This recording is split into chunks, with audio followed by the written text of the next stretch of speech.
Баршаңызға қайырлы күн. YouTube каналыма қош келдіңіздер. Каналымда сіздерге қажетті түрлі оригинал рецепттермен бөлісемін. Сіздерге пайдалы болатынына сенімдімін және бүгінгі дайындайтынымыз блины торттың рецептісімен бөлісемін. Бұл рецепт еш жерде көрсетілмеген, айтылмаған оригинал рецепт. Ең алдымен жұмыртқамызға қантымызды салып жақсылап араластырамыз. Одан соң сұйық май құямыз. Сұйық май 3-4 ас қасықтай құямыз. Қанша мөлшерде қант салсаңыз, сонша мөлшерде сұйық май құямыз да, үстінен кішкене ғана содамызды салып, тағы да жақсылап араластырып, кефирімізді құямыз. Бұл блиныды сүтпен де жасасаңыздар да болады. Сіздерге вариант ретінде кефир егерде үйлеріңізде бар болса, ішілмей тұрса, осылай кефирмен жасасаңыздар болады. Араластырып тұрып, қайнап тұрған ыстық суды құйып жақсылап араластырамыз. Міндетті түрде су қайнап тұруы қажет. Ыстық суды құйған кезде міндетті түрде араластырып тұрып құйғандарыңыз жөн, себебі арасында жұмыртқасы болғандықтан пісіп кетуі мүмкін. Одан соң сіздерге төменге барлық құрамын нақты жазып кетемін. Сол жерде ұнның да мөлшері жазылған. Сол бойынша ұнды да салып, барлығын жақсылап араластырамыз. Венчикпен араластырсаңыздар түйіршіксіз жақсы араласады. Одан соң ең соңында какаомызды қосамыз. Оны да жақсылап венчикпен араластырамыз да, сәл 5-10 минутқа қойып, тындырып қойып, одан соң табамызға майымызды жағып, сұйықтығымызды құйып, бірден соң пісіріп аламыз. Бұл дәл блины сияқты болып піседі, кәдімгі блины торт болып шығады. Екі жағы барлығы толыққанды піседі, жабыспайды, еш жері. Егерде құрамын дәл қоссаңыздар, өте сіздерге жақсы идеальный блины торттың рецепті шығады. Одан кейін барлық блиналарымыз дайын болғаннан кейін кальцомызды алып, дәл видеодағыдай орналастырамыз.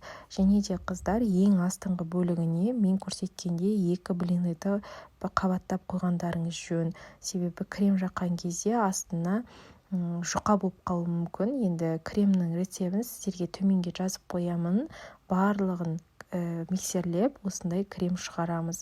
Крем жасау өте оңай, сіздерге төменге жазып қоямын. Осылай жаққаннан кейін жан-жағына барына тегізіп, лопаткамен жағып шығамыз. Одан соң келесі блинымыздың бір штугын алып, үстіне кремімізді құйып, жағып шығамыз да, арасына қалауыңызша мен секілді банан немесе малинамен түрлі жемістерді қосып жасай берсеңіздер болады. Киви, комикамен де өте дәмді болып шығады. Енді орап шығамыз да, жаңағы жаққан креміміздің үстіне орналастырып шығамыз бірінен соң бірін. Одан кейін үстіне тағы да бір блинымызды қойып, кремімізді жап шығамыз тағы да. Бірінен соң бірін осылай қойып шығасыздар видеодағыдай. Одан кейін тағы да жаңағыдай орап, арасына жемістерін салып, блиныларды орналастырып, кремді тағы да жағып жіберіп, лопаткамен жан-жағына тегізіп жағып шығамыз кремді. Одан кейін тағы да бір блинымызды үстіне орналастырамыз. Осылай кезекпен кезек барлығын видеодағыдай орналастырасыздар. Одан кейін тағы да кремімізді жағып шығамыз.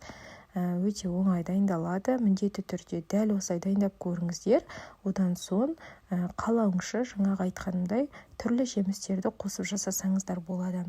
Жемістерді ұнататындар болады, ұнатпайтындар болады. Егер ұнамаса, арасына қоспасаңыздар да болады. Біздің ешімізге осындай түрлі жемістермен жеген өте қатты ұнайды.